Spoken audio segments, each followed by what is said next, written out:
So you finally did it. The debt is gone. The emergency fund exists. Your checking account doesn't make your stomach drop anymore. On paper, you are stable. Then why does a small, ordinary purchase still trigger guilt? Why does a healthy balance still feel temporary? Why does your body act like the floor could collapse at any second? If that tension feels familiar, hear this clearly. It is not a character flaw. It is not proof that you are bad with money. Your brain is still running an old survival program that never got the update that you are safe now. Today, we're going to look at why that program is still running and what it costs you to keep living inside it. There is a specific kind of discomfort that only shows up after the crisis ends. When money was tight, the anxiety made sense. It had a job. It kept you alert. It kept you moving. But once the numbers improve, something strange happens. The threat is gone, yet the nervous system refuses to stand down. The spreadsheet says you are fine. Your body disagrees. This is not ordinary financial stress. Ordinary stress reacts to a real problem happening right now. What many people experience after they stabilize is different. It is the echo of older threats. Past seasons of scarcity, conflict, shame, or instability got wired into the system as money equals danger. Once that link is made, the nervous system does not simply forget. It keeps scanning for the next collapse even when the sky is clear. The symptoms look paradoxical on the surface. Some people hoard cash and freeze at the idea of investing because any risk feels like survival-level danger. Others feel a spike of unease the moment their savings grow, as if the increase itself is evidence that a crash is coming.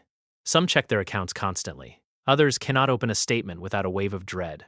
And then there is the quieter one, the guilt that appears when you spend money on yourself. Not on bills, on something that simply feels good.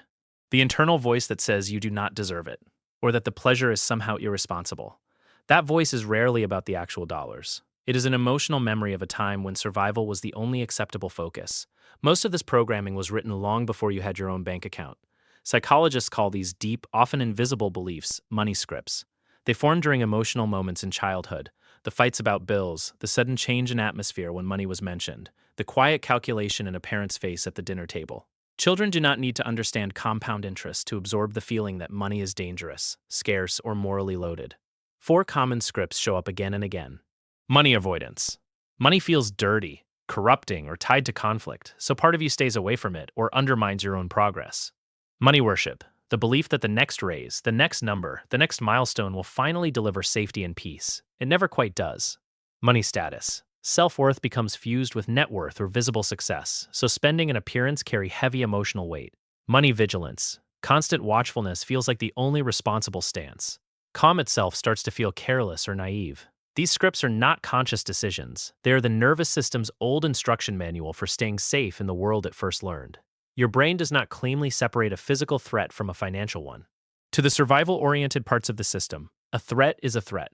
If money was repeatedly linked to danger growing up, the body calibrated itself for scarcity. That calibration does not automatically reset when your external circumstances improve. The quiet starts to feel suspicious. Stability feels temporary. A solid account balance can register as a brief lucky stretch before the next drop. Imagine learning as a child that the floor could give way at any moment. Years later, you are standing on solid ground, but your body is still braced for the fall. That is why a bonus can trigger anxiety instead of relief. That is why the absence of problems can feel more unsettling than the problems themselves. The logical mind knows the numbers. The older, faster system is still working from outdated data. This is where the experience often turns more personal and more painful. Guilt says, I did something wrong. Shame says, I am wrong. Financial guilt sounds like, I shouldn't have spent that. Financial shame sounds like, I don't deserve ease. I'm the kind of person who struggles. When stability arrives after a long stretch of difficulty, it can clash with a deeply held identity. If part of you has always been the one who is careful, the one who never has enough, or the one who has to stay vigilant, then feeling secure can register as a kind of betrayal. The new reality feels fraudulent. You feel like an imposter in your own improved life. There is also a quieter form of loyalty at work. Sometimes the struggle itself became a way of staying connected, to family, to a former version of yourself, to a sense of belonging. Improving can feel like leaving people or a past self behind. The guilt that appears is not random. It is the system trying to preserve an old form of attachment. You cannot simply delete the old code. The nervous system updates through experience, not through lectures. The work begins with recognition.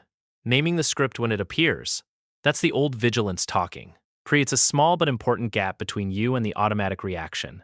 The feeling stops being proof that something is wrong with you and becomes information about an outdated protection strategy. Then comes small, deliberate acts of safety, not dramatic spending. Small, intentional moments of allowing money to bring ease or pleasure without punishment. Buying the coffee you actually want. Paying for the thing that makes daily life lighter. While you do it, you stay present with the discomfort and gently insist, this is allowed, this is safe. Over time, these experiences give the nervous system new evidence that spending does not automatically equal danger. It also helps to give the system a felt sense of a calmer future. Brief, consistent practices of imagining yourself years ahead, not just with a higher number, but with a body that is no longer braced. What does ease feel like in the chest, the shoulders, the breath? The nervous system needs a destination that is not defined by constant alert. If you feel anxious, guilty, or unsafe around money, even though the numbers say you are stable, you are not broken. Your system learned how to protect you in a world that once felt scarce or unpredictable. It is still doing that job, even though your circumstances have changed. The discomfort is not a warning that everything is about to fall apart. It is an echo.